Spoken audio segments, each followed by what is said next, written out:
Hello traders, कैसे हैं आप लोग। आशा करता हूँ आप सभी लोग अच्छे होंगे और आपकी ट्रेडिंग भी अच्छी चल रही होगी। आज हम इस वीडियो में बात करेंगे भारत की सबसे बड़ी कंपनी की। उसमें इन्वेस्टमेंट की बहुत ही अच्छी अपॉर्चुनिटी बाय द गवर्नमेंट आ गई, क्योंकि गवर्नमेंट का हथौड़ा चल गया है उस कंपनी में। डायरेक्ट हथौड़ा नहीं चला, गवर्नमेंट ने कुछ ऐसे टैक्सेस अनाउंस किए हैं कल परसों की डेट में, जिससे उस कंपनी के डायरेक्ट प्रॉफिट्स पर असर पड़ेगा। आइए जानते हैं उस कंपनी का नाम क्या है और उसके बारे में मैं डिटेल में बात करूंगा। सर्वप्रथम उस कंपनी का नाम है रिलायंस इंडस्ट्रीज़ लिमिटेड। आप जानते हैं भारत की सबसे बड़ी कंपनी है और इसके मालिक अपने मोटा भाई हैं मुकेश अंबानी सर, जो पूरी दुनिया में रिस्पेक्टेड हैं। रिलायंस, क्योंकि उन्होंने रिलायंस जैसी बड़ी कंपनी को तैयार किया है और खड़ा किया है और इस मुकाम पर पहुंचाया है कि आज वह भारत की सबसे बड़ी कंपनी है। अब गवर्नमेंट ने उस पर क्या टैक्सेस अनाउंस किए हैं उसके बारे में बताऊंगा। ये जो आप देख रहे हैं ये रेड कैंडल 7-8% रिलायंस का कभी स्टॉक 2-3% से ज़्यादा गिरता ही नहीं है। 7% गिरने का मतलब इसमें पैनिक सेलिंग हुई है और लोगों ने न्यूज़ के चलते ही इस स्टॉक को बेच दिया है, जबकि रिलायंस जैसा मजबूत शेयर गिर गया है। क्योंकि पैनिक सेलिंग, कहीं भी पैनिक सेलिंग होती है, मार्केट का सिनेरियो भी अच्छा नहीं चल रहा है, इसलिए जो रिटेलर्स होते हैं वो बहुत जल्दी डर जाते हैं और बहुत जल्दी आशान्वित भी हो जाते हैं और बहुत जल्दी खुश भी हो जाते हैं। लेकिन यही अपॉर्चुनिटी होती है जिस समय एक निवेशक को निवेश के रूप में सोचना चाहिए। अब हम देख रहे हैं कि रिलायंस का स्टॉक एक बहुत ही अच्छे सपोर्ट पे ट्रेड कर रहा है।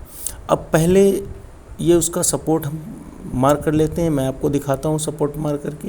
ये देखिए, ये इसका देखिए, जहाँ से स्टॉक जंप लिया है ऊपर की ओर वो उसका सपोर्ट है। क्लियर बात है। ये देखिए, ये इसका सपोर्ट है और इसके बगल में यही देखिए आप, ये सपोर्ट पे ट्रेड कर रहा है। एक इसका ये और सपोर्ट है 2200 रुपये के आसपास, 2200 रुपये के आसपास, और ये 2400। दो इसके बहुत मेजर सपोर्ट हैं। अभी भी ये सपोर्ट के पास सेट कर रहा है, अगर थोड़ी और सेलिंग हुई तो यहाँ पर आ सकता है। लेकिन आप पोजीशन यही इनिशिएट कर लीजिए, क्योंकि यहाँ पर आने पर इसका गारंटी नहीं कि यहाँ पे आएगा, क्योंकि इतनी तगड़ी सेलिंग रिलायंस पे आना अभी तो पॉसिबल नहीं लग रहा है, क्योंकि यह इतनी ज़्यादा मार्केट के मार में भी यह स्टॉक ज़्यादा गिरा नहीं है। ठीक है, तो फिर इस पर अभी आगे एक्स्ट्रा सेलिंग आना की संभावना कम है। निवेशक है और कोई भी आदमी निवेश करता है एक बार में सारा नहीं करता। निवेश करने का तरीका है कुछ स्ट्रैगर्ड वे में लेना, थोड़ा लेना, फिर थोड़ा ऊपर जाए तो थोड़ा लेना, और थोड़ा अगर अच्छा शेयर है थोड़ा नीचे आए तो थोड़ा एवरेज कर लेना। ये 2400 रुपये के प्राइस पे बहुत ही अच्छा है इन्वेस्टमेंट करने के लिए। और इसके बाद ये नेक्स्ट सपोर्ट 2200 रुपये के आसपास। स्टॉक कभी भी 2220-2200 रुपये के आसपास आ जाए धोखे से भी, जिसकी आने की संभावना ना के बराबर है, लेकिन पॉसिबल कुछ भी नहीं है, इसलिए आ भी सकता है।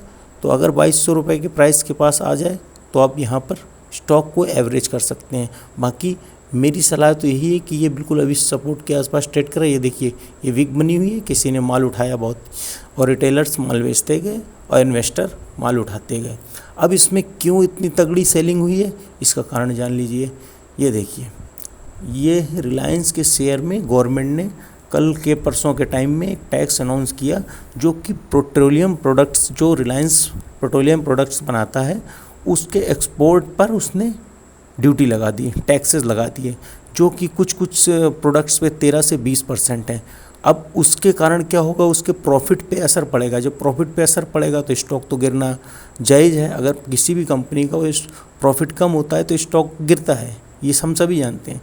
लेकिन ये एक टेम्परेरी बेसिस की बात है, गवर्नमेंट हटाती है बढ़ाती है, तो आप इसका असर कुछ दिनों में देख लेंगे। इन्हीं सब न्यूज़ का फ़ायदा उठाकर एक इन्वेस्टर है ना, वो न्यूज़ जब ऐसी आती है तो इन्वेस्टर क्या है, उस न्यूज़ का फ़ायदा उठाता है और रिटेलर्स की न्यूज़ के चक्कर में उसको बेच देता है। तो हमको इस तरह के मौके को हमेशा भुनाना चाहिए। तो हमें आपसे बताया कि 2200 रुपये के प्राइस, 2400 रुपये के प्राइस पे एक कुछ क्वांटिटी हम ले सकते हैं, और 2200 रुपये में मिल जाए, प्राइस पे आ जाए किसी भी तरीके से, जिसके आने की संभावना ना के बराबर है, तो हमको बहुत अच्छा माल उठाना चाहिए। यह बहुत ही कम समय में एक बहुत ही अच्छा रिटर्न दे सकता है। अब हम जानते हैं कि इस स्टॉक ने 19 अक्टूबर से, आपको पता है निफ्टी 19 अक्टूबर से गिर रही है, और इस स्टॉक ने 19 अक्टूबर के बाद क्या कामकाज किया है इसके बारे में भी जानते हैं। देखिए, 19 अक्टूबर से हम सभी जानते हैं कि निफ्टी जो है वो -15% के करीब गिरी हुई है, -15%। और ये स्टॉक देख लेते हैं 19 अक्टूबर से क्यों कितना गिरा हुआ है, ये स्टॉक गिरा हुआ है या नहीं गिरा हुआ है। 19 अक्टूबर क्यों हम 19 अक्टूबर को लेते हैं, क्योंकि निफ्टी का फॉल जो है उसी डेट से शुरू हुआ है। ये देखिए, ये 19 अक्टूबर से स्टॉक मात्र 12% गिरा हुआ है। इसका मतलब वो भी 7-8% सिर्फ कल के दिन का है, ठीक है ना, सिर्फ कल के दिन का स्टॉक। इसका मतलब स्टॉक कुछ गिरा ही नहीं था। रसिया यूक्रेन युद्ध झेल लिया, इन्फ्लेशन झेल लिया, दुनिया की प्रॉब्लम झेल ली, कोरोना झेल ली, लेकिन गिरा नहीं स्टॉक। इसका मतलब इट्सेल्फ इसमें कोई ताकत है। तो हमको ऐसे मौके को बिल्कुल गंवाना नहीं चाहिए और इन्वेस्टमेंट के बारे में सोचना चाहिए। और JP मॉर्गन, आप सभी लोग जानते हैं कि ये अमेरिका की बहुत बड़ी इन्वेस्टमेंट कंपनी है। इसने भी अपना वो मतलब इस पे बाई रेटिंग उसने भी उस दिन अनाउंस किया है कि इस पे आप बाई कर सकते हैं, क्योंकि बहुत ही अच्छे प्राइस पे रिलायंस मिल रहा है।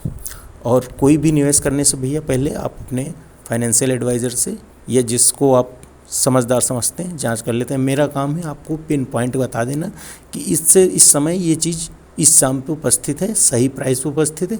बाकी आप अपने पैसों का निर्णय खुद लीजिए।